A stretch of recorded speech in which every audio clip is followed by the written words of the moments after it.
Hey guys, உங்களோட personality ரொம்பவே ஒரு குட் அண்ட் பர்ஃபெக்டான ஒரு பர்சனாலிட்டியாக இருக்கா? அப்படி ஒரு வேளை உங்கள் பர்சனாலிட்டி ரொம்பவே குட் அண்ட் பர்ஃபெக்டாக இருந்தது அப்படின்னு சொன்னால், நீங்களும் சரி, உங்களை சுற்றி இருக்கிறவங்களும் சரி ரொம்பவே ஹாப்பியாக இருப்பீங்க. அது மட்டும் இல்லாமல் உங்களால் மற்றவங்களால உங்களுக்கும் எப்பவும் ஹர்ட் ஆகவே ஆகாது. சரி, இப்போ சொல்லுங்க, நீங்கள் அட்லீஸ்ட் லைஃப்பில் ஒன்ஸ் ஆச்சு இந்த மாதிரி ஒரு பர்சனை நிச்சயமாக மீட் பண்ணியிருப்பீங்க. அதாவது இந்த ஒரு பர்சன் பார்க்கறதுக்கு அவ்வளோ ஹேண்ட்ஸமாவோ இல்லை ப்ரிட்டியாவோ இருக்க மாட்டாங்க. ஆனால் இந்த பர்சனுக்கு லவ் அண்ட் ரெஸ்பெக்ட் எப்போவும் கிடச்சிக்கிட்டே இருக்கும். அண்ட் அது மட்டும் இல்லாமல் இந்த ஒரு பர்சன் எந்த ஒரு நியூ இடத்துக்கு போனாலுமே போன ஒரு 10 செகண்ட்ஸ்லேயே ரொம்பவே மற்றவங்கள அட்ராக்ட் பண்ணிடுவார். அண்ட் அது மட்டும் இல்லாமல் இவருக்கு ரொம்பவே ஒரு ஃப்ரெண்ட்லியான கேங் சுற்றி எப்போவும் இருந்துக்கிட்டே இருக்கும். இன்ஃபேக்ட் அந்த பிளேஸ்க்கு நீங்கள் ரொம்பவே ஒரு ஃபெமிலியரான பர்சனாக இருந்தால் கூட உங்களுக்கு கிடைக்கல ரெஸ்பெக்டை விட அந்த பர்சனுக்கு ரெஸ்பெக்ட் அண்ட் லவ் ஒரு படி மேலேயே அந்த இடத்துல கிடைக்கும். சரி, இப்போ சொல்லுங்க, உங்களுக்கும் ஒரு அட்ராக்டிவான ஒரு பர்சனாக இருக்கணும்னு ஆசையாக இருக்கா? அண்ட் எஸ், எல்லாருக்குமே கண்டிப்பாக அப்படி ஒரு ஆசை இருக்கும். இன்ஃபேக்ட் எனக்கு கூட இருக்குது. ஸோ கவலைப்படாதீங்க, அதுக்காக தான் உங்கள் பர்சனாலிட்டியை இம்ப்ரூவ் பண்ணவும் உங்களை ஒரு அட்ராக்டிவான ஒரு பர்சனாக மாற்றவும் நான் இந்த வீடியோவில் ஒரு சிம்பிளான ரொம்பவே ஒரு பேசிக்கான 5 பர்சனாலிட்டி டிப்ஸ் சொல்ல போகிறேன். அண்ட் இதை யூஸ் பண்ணி நீங்கள் ரொம்பவே ஒரு அட்ராக்டிவான ஒரு பர்சனாக மாறலாம். ஃபர்ஸ்ட் ஆஃப் ஆல், நீங்கள் ஒரு அட்ராக்டிவான ஒரு பர்சனாக மாறணுன்னா உங்ககிட்ட ஒரு நல்ல ஒரு பர்சனாலிட்டி இருக்கணும். ஸோ வாங்க நம்ம டிப்ஸ்குள்ளே போகலாம். Tip number 1, listen more then what you speak. அதாவது நீங்கள் ஒரு நல்ல பேசக்கூடிய ஒரு பர்சனாக இருக்கிறத விட நீங்கள் ஒரு நல்ல அப்சர்வராக இருந்தீங்கன்னா உங்கள் பர்சனாலிட்டி ரொம்பவே நல்லா இம்ப்ரூவ் ஆகும். சரி, இப்போ ஒரு உதாரணத்துக்கு உங்கள் ஃப்ரெண்ட்ஸ் எல்லாருமே ரொம்ப இன்ட்ரெஸ்டிங்காக ஒரு கிரிக்கெட் மேட்ச் பற்றியோ அப்படி இல்லைன்னா ஒரு படத்தை பற்றியோ பேசிகிட்டு இருக்காங்க. அண்ட் நீங்கள் அந்த சமயத்தில் ரொம்ப படிப்பாளி மாதிரி அவங்கக்கிட்ட மேம் சப்மிட் பண்ண சொன்ன அசைன்மெண்ட்டை பற்றியோ இல்லை ஒரு டீச்சர் கொடுத்த ஹோம்ஒர்க்கை பற்றியோ அப்படியும் இல்லைன்னா அடுத்த வாரம் வரப்போகிற எக்ஸாமை பற்றியோ பேசினீங்கன்னா அவங்க அவங்கக்கிட்ட ரொம்பவே ரெகார்டாக ஆனதுக்கு வாய்ப்பு இருக்குது. அண்ட் அதோட நீங்கள் பண்ண இந்த ஒரு விஷயம் அவங்களோட நல்லா போயிட்டு இருந்த ஒரு கான்வர்சேஷனை உடச்சி உங்கள் பர்சனாலிட்டியை ரொம்பவே பேடாக எஃபெக்ட் பண்ண நிறைய வாய்ப்பு இருக்குது. ஸோ அதனால் ஒரு பர்சன் கிட்ட போய் பேசுகிறதுக்கு முன்னாடி நல்லா யோசித்து முன்ன பின்ன யோசித்து அவங்கள அப்சர்வ் பண்ணி நல்லா அவங்கள புரிஞ்சுக்கிட்டு அவங்க எந்த மாதிரியான ஒரு விஷயத்தை பற்றி பேசினா நல்லா பேசுவாங்க, எப்படி அவங்கக்கிட்ட பேசி கான்வர்சேஷனை க்ரோ பண்ணலாம் அப்படின்றத நல்லா அப்சர்வ் பண்ணிவிட்டு அதுக்கப்புறமா நீங்கள் உங்களோட கான்வர்சேஷனை ஸ்டார்ட் பண்ணிங்க அப்படின்னா உங்கள் பர்சனாலிட்டி ரொம்பவே நல்லா இம்ப்ரூவ் ஆகும். அண்ட் நீங்களும் ரொம்பவே அட்ராக்டிவான ஒரு பர்சனாக இருப்பீங்க. Tip number 2, maintain good posture and eye contact. சரி, இதுக்கு உதாரணமாக நம்மளோட டீச்சர்ஸே எடுத்துக்கலாம். இதுக்கு நம்ம 2 டைப்ஸ் ஆஃப் டீச்சர்ஸை எக்ஸாம்பிளாக எடுத்துக்கலாம். ஒன்று டீச்சர் ஏ அண்ட் இன்னொன்று டீச்சர் பி. டீச்சர் ஏ என்ன பண்ணுறாருன்னா, கிளாஸ் எடுக்கும்போது ஸ்டூடெண்ட்ஸோட ஃபேஸை பார்க்காம ஒரு கான்சன்ட்ரேஷன் இல்லாமல் செவுத்தை பார்த்து எங்கேயோ பார்த்து கிளாஸ் எடுக்கிறாரு. அண்ட் அவரோட பாடி போஸ்டரும் சரியாக இல்லாமல் ஸ்லாண்டிங்காக நின்றுக்கிட்டு போஸ் கொடுத்துக்கிட்டு கிளாஸ் எடுக்கிறாரு.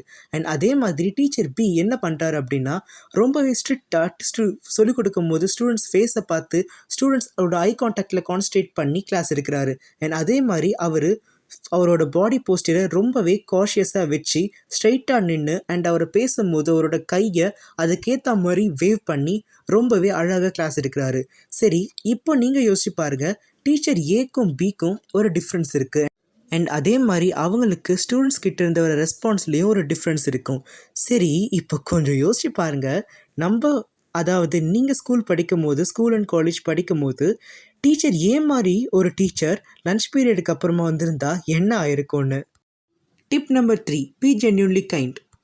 சரி, இப்போ சொல்லுங்கள், நீங்கள் கண்டிப்பாக இந்த மாதிரி ஒரு பர்சனையே உங்கள் லைஃப்பில் மீட் பண்ணியிருக்க சான்ஸ் இருக்குது. அண்ட் அது மட்டும் இல்லாமல் இந்த மாதிரியான ஒரு பர்சன் கிட்ட நீங்கள் ரொம்பவே அட்ராக்டிவாக இருந்திருப்பீங்க. அதாவது இந்த ஒரு பர்சன் நம்ம கிட்ட இருந்து எதுவுமே எதிர்பார்க்காம நமக்கு உதவி செய்கிற ஒரு கேரக்டராக இருப்பார்.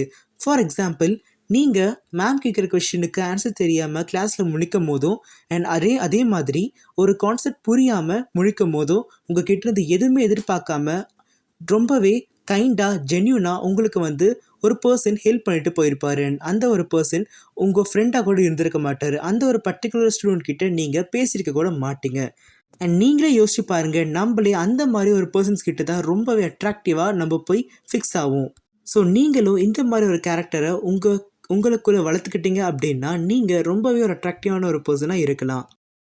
இப்போது tip number 4, keep learning and improving yourself. அதாவது இது எல்லாருக்குமே காமனாக எல்டர்ஸ் கிட்டேருந்து வர அட்வைஸ் தான். என்னன்னா, நீங்க உங்கள எவ்வளோக்கு எவ்வளோ இம்ப்ரூவ் பண்றீங்களோ, எவ்வளோக்கு எவ்வளோ புக்ஸ் படிச்சு நீங்க நாலேட்ஜபிளான ஒரு பெர்சனா மாறுறீங்களோ, அவ்வளோக்கு அவ்வளோ மத்தவங்க உங்கள ரெஸ்பெக்ட் பண்ணி உங்கள தேடி வருவாங்க. ஸோ இதுதான் டிப் நம்பர் 4. அண்ட் இப்போ tip number 5. Have a sense of humour. சரி, இதுக்கு மீனிங் பார்த்துடலாமா? சரி, இப்போ சொல்லுங்க. கண்டிப்பா இந்த மாரி ஒரு ஃப்ரெண்ட் உங்களுக்கு உங்க ஸ்கூல்லயோ இல்ல காலேஜ்லயோ இருந்திருப்பான். அதாவது என்னன்னா, இந்த ஒரு பர்ட்டிகுலரான ஒரு பெர்சன் எப்பவும் அவன் செய்கிற வேலையை ப்ராப்பராக செய்யாமல் எடக்க முடுக்கா தான் செய்வான். ஆனால் அதை திட்ட வந்தாலோ இல்லை அதை கரெக்ட் பண்ண வந்து ஏதாச்சும் இவன்கிட்ட ஸ்ட்ரிக்டாக பேசினாலும் உடனே ஒரு ஹியூமரான ஒரு ரெஸ்பான்ஸ் கொடுத்து மற்றவங்கள சிரிக்க வச்சிருவான். ஸோ அதாவது எப்பவும் உங்களுக்கு ஒரு ஹியூமரான கேரக்டர் இருந்துக்கிட்டே இருக்கணும். அதாவது ரொம்பவே ஒரு சீரியஸான ஒரு சமயத்தில் கூட மற்றவங்கள நீங்கள் ஒரு நல்ல ஜோக் சொல்லி மற்றவங்களுக்கு ஹர்ட் ஆகாத மாதிரியும் உங்களை நீங்களே டாமினேட் பண்ணிக்காத மாதிரியும் ஒரு நல்ல ஒரு ஜென்யூனான ப்ராப்பரான ஒரு ஜோக் சொல்லி மற்றவங்கள லாஃப் பண்ணி ஹாப்பியாக மாற்றுறீங்கன்னா நீங்கள் ரொம்பவே ஒரு அட்ராக்டிவான ஒரு பர்சனாக இருப்பீங்க. எனக்கு கொஞ்சம் யோசிச்சு பாருங்கள். நம்மளே நான் டிப் நம்பர் 3லேயும் டிப் நம்பர் 5லேயும் சொன்ன மாதிரி ஒரு கேட்டகரி பர்சன்ஸ் கிட்ட தான் ரொம்ப அட்ராக்ட் ஆகும். ஸோ நீங்கள் உங்கள் லைஃப்பில் இந்த 5 டிப்ஸை கரெக்டான ஒரு சமயத்தில் பயன்படுத்தி ஒரு அட்ராக்டிவான ஒரு பர்சனை மாறிடுங்க.